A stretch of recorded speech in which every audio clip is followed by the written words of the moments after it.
And now, Death Valley Days.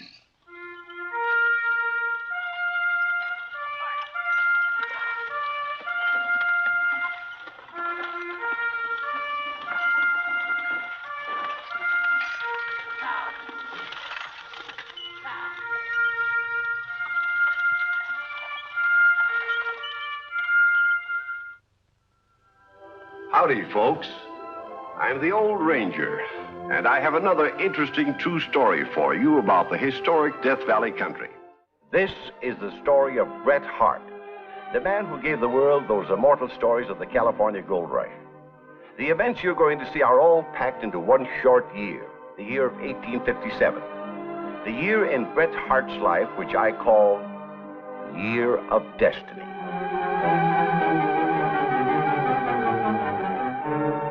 The year is young, and so is the slender youth from New York City. Only 20 and a stranger to this wild mining country. Wonder what the young gentleman is perusing. Dickens. Dickens? Good. Why, he can't even cuss yet. That's the name of the author, Charles Dickens. The stage is late, isn't it?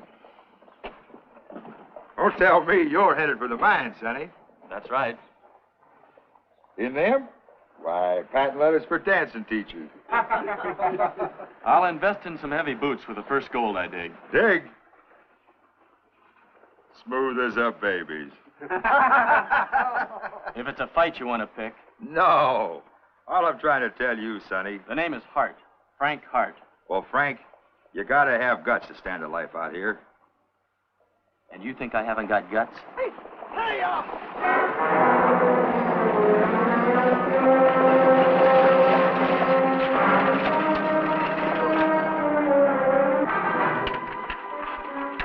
Give us a hand, boys.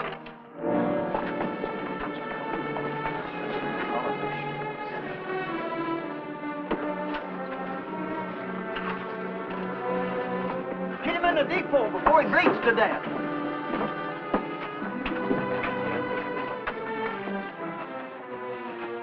Road agents? Murrieta himself. Murrieta? He didn't get the treasure, though. Who'll volunteer to ride shotgun in Johnny's place? Not me. I got business right here. I'll do it. Can you shoot? Certainly. My life depends on it. It will. Get aboard.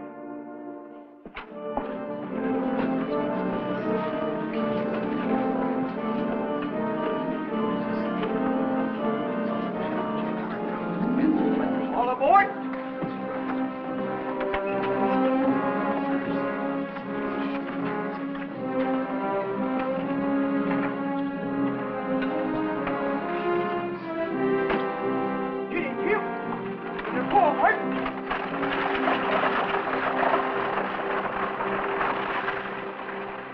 Godfrey, I didn't think young patent leather had it in him.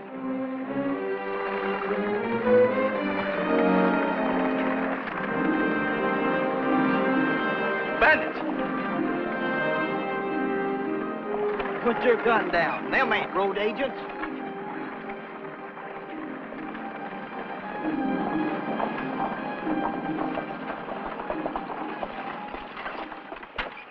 Got room for any more passengers? Sorry, Duchess. We're full up. I can't walk another step. Where are you bound for? Oh, anywhere. They kicked us out of Poker Flat and told us not to come back. If you could just accommodate the lady. Lady? Huh, don't make me laugh. Couldn't she ride up here with us? There's plenty of room. There's room for you up here, ma'am.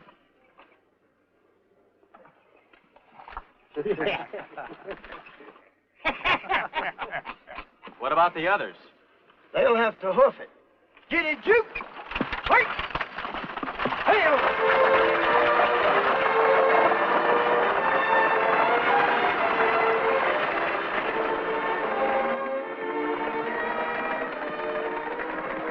Where'd you get the name Duchess? My professional name. The others? The dressy gent is known as Slick Nick. A gambler? Naturally. The old bum. He's Billy Badam. But you ain't interested. Oh, but I am. I'm very much interested. Slick Nick, Billy Be Damned, and the Duchess. Little did Frank Hart realize that his interest in these colorful characters and the others he would meet would play such an important part in this year of his destiny.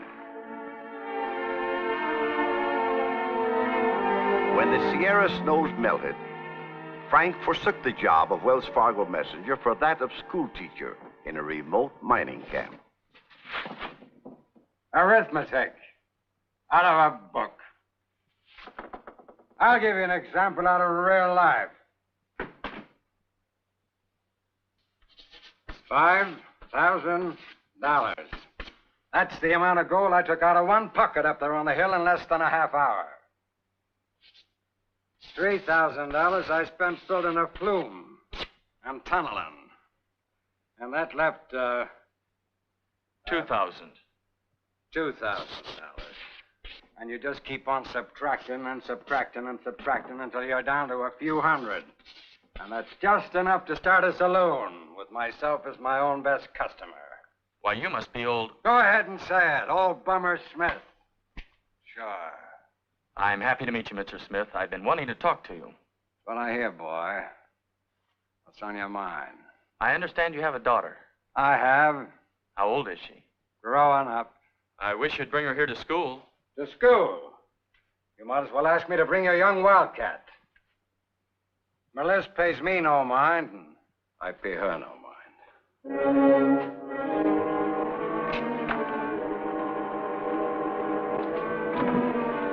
Mr. Smith. Bummer Smith, harsh, bitter, and unfriendly. A self-confessed failure, both as a man and a father. A weakling who found life harder to face than death. They buried him in Boot Hill this morning. And what about his child? She didn't even show up for the funeral, off in the woods somewhere. I can't believe it. You don't know Melissa. She's got a heart of granite. Huh.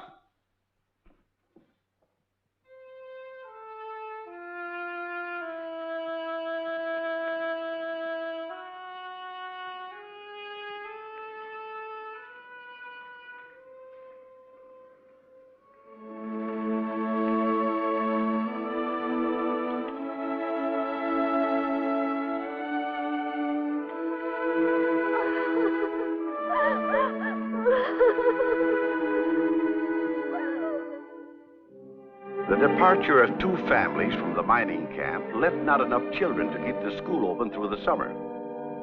And young Frank Hart's next employment during his year of destiny was a printer's devil on the Northern California, a newspaper published in Humboldt County, California. Hello. Oh, Mr. McConnell. Good morning, sir. Boss out? He's gone away. He left me in charge of the paper. I just finished an editorial for tomorrow's issue. Cowardly massacre?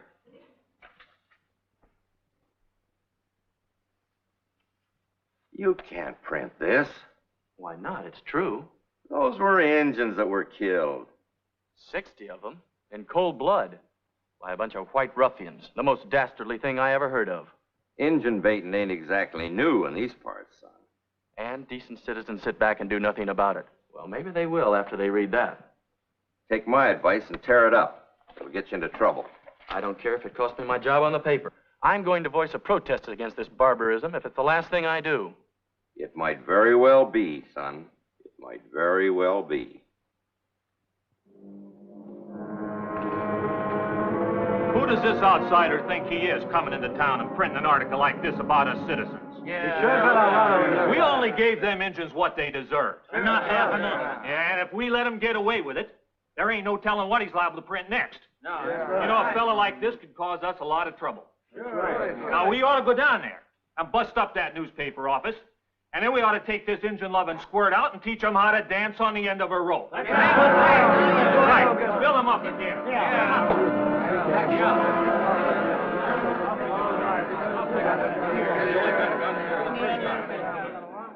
They're getting fired up for a lynching party. You'd better make yourself scarce.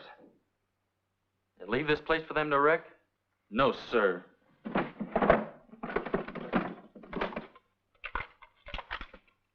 Those won't do you any good, Frank.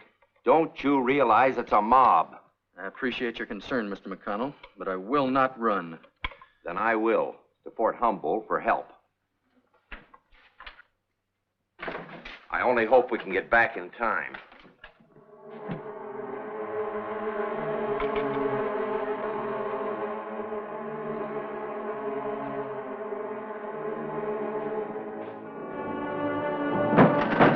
I know you're in there, Hart. Open up.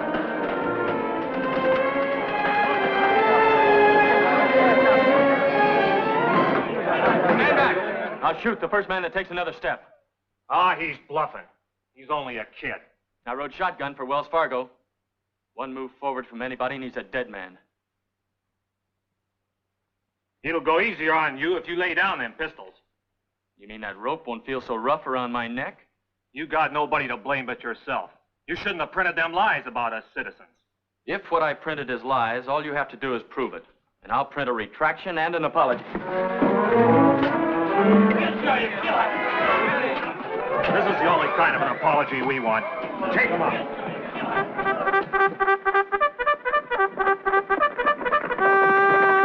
Soldiers!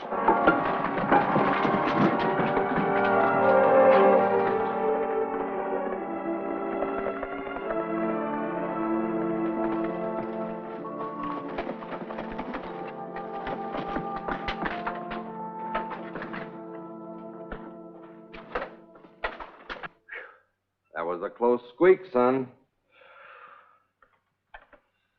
Close for comfort. You know, if I was you, I wouldn't press my luck. I'd quit town while the quitting's good. You know, I believe you're right. I guess the time's come to head down to San Francisco. See what offers there.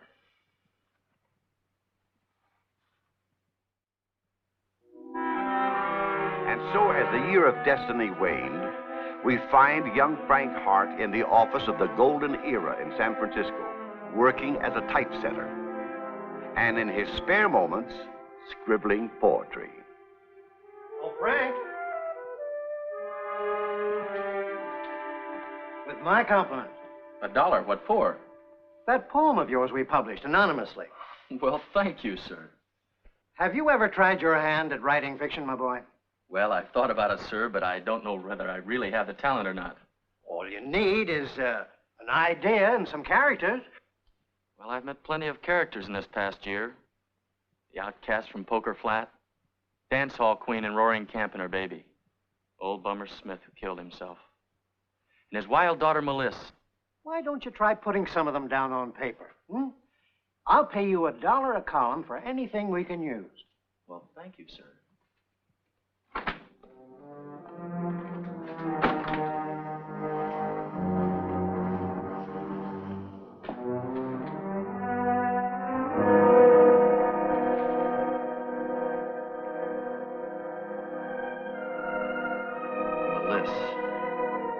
Just where the Sierra Nevada begins to subside in gentler undulations, and the rivers grow less rapid and yellow, on the side of a great red mountain stands the settlement of Smith's Pocket.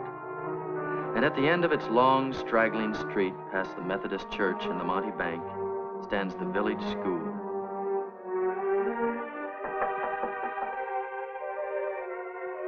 Come in.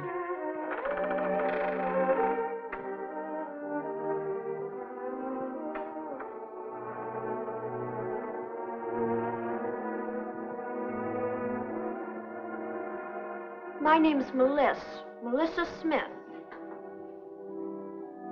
You keep school, don't you? I'm the schoolmaster, yes. Well, I want to be teached, and I don't care what you say, I'm coming to school.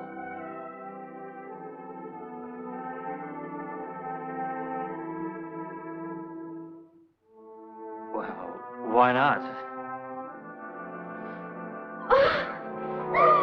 I wish I was dead. I wish everybody was dead. They all hate me. God Please, please. Who said so? The Reverend McSnagley. He expelled me from Sunday school. You come tomorrow morning. School starts at 8. And now I'm going to walk you home. Where do you live? No, nowhere. Since Pa died. We'll find you a place with some nice family.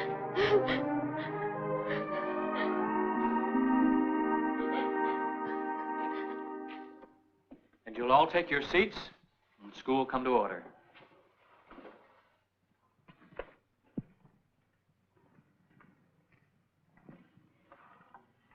And now today we are going to have a lesson. Oh, Melissa, come in. Have a seat right here in front for you. Hey, look, she's got on a clean dress. That's one of my old ones. She's living at our house. We took her in. Hey, she's got on shoes. She's tamed.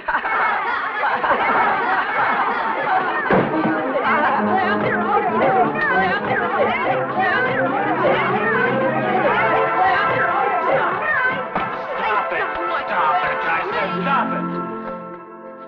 Now, Melissa, you put on your shoe. Dolly, you'll stay after school. Yes, sir. Oh, you've got blood on your hand. Let me get it off for you.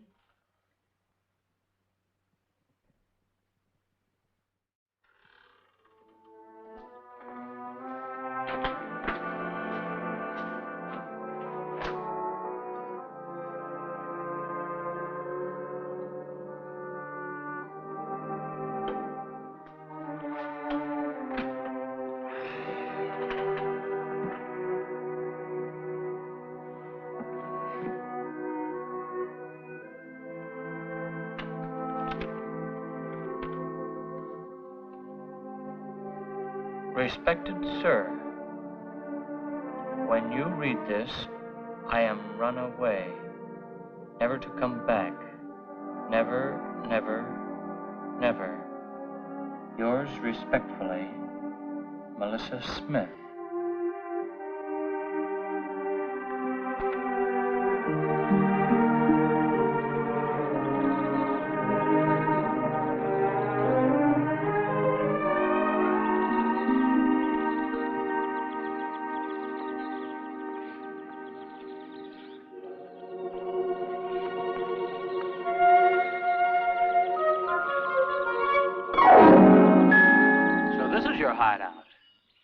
What do you want?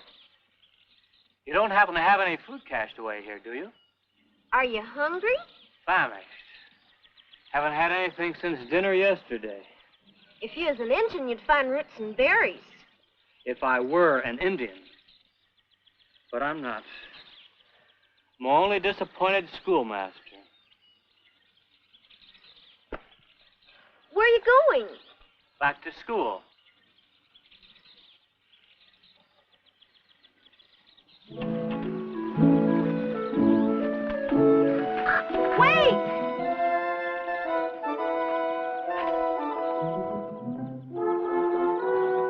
I'm waiting.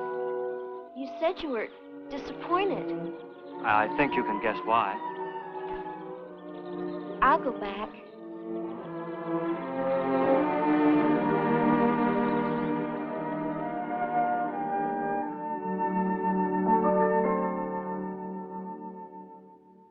Who thinks they can answer my question? Melissa. Planets revolve in fixed orbits. The sun and the moon, the earth and the stars, all in harmony. That's why they talk about the music of the spheres. Just a minute, Melissa. This is an examination in astronomy. Well, you asked me about the solar system. And you said it had been going on like this since the creation. Is that the truth? Yes. Yes, Clytemnestra? It says in the Bible, Joshua commanded the sun and the moon to stand still, and they obeyed him. Correct. It's a cussed lie.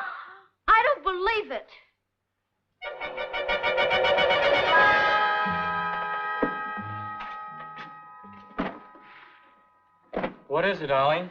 Melissa's gonna run away again. What's that? She took up with one of them actor fellas in the traveling company. They're moving out tomorrow morning. Which actor? Him with the shiny hat and the gold watch chain. I seen her talking to him just now at the arcade. Where is she? Who? Melissa Smith. I don't know. I understand she's considering joining your troupe. Is that true? Suppose it is. You know very well that's no kind of a life for a young girl. And, what business is it of yours? I happen to be her guardian. Really? Rather young, aren't you? I appeal to you as a gentleman to leave her where she is.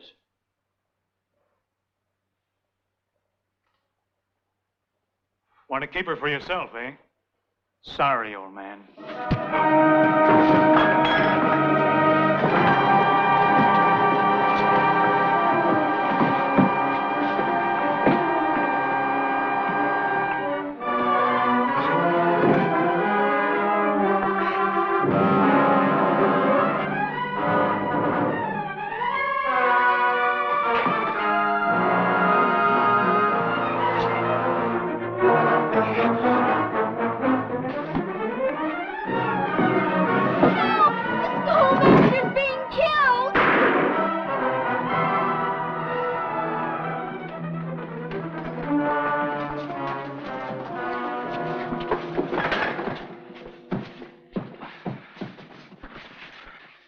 Did he get you? No. Just burned my sleeve. Well, it's a good thing Melissa called us. Melissa? Well, that's who you was fighting over, wasn't it?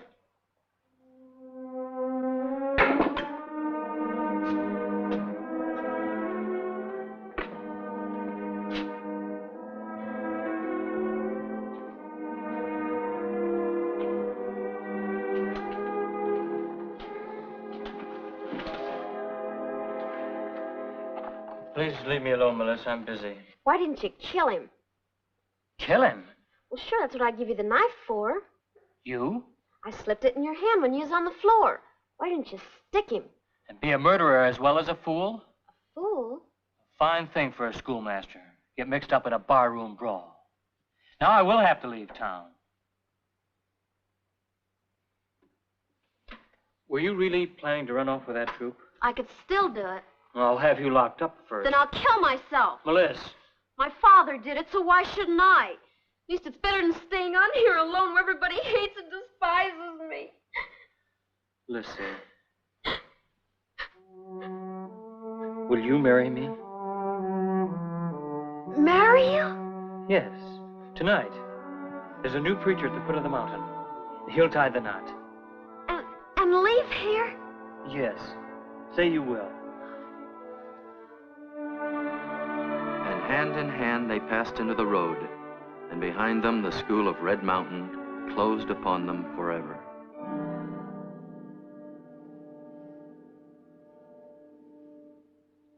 We'll print it in our next issue. Do you really think it's good enough, sir? So good, it's got to be signed. Just what is your full name, son? Francis B. Hart, sir. Francis. Sounds rather la-di-da. What does the B stand for? Brett. Drop the first name altogether. Just call yourself Bret Hart.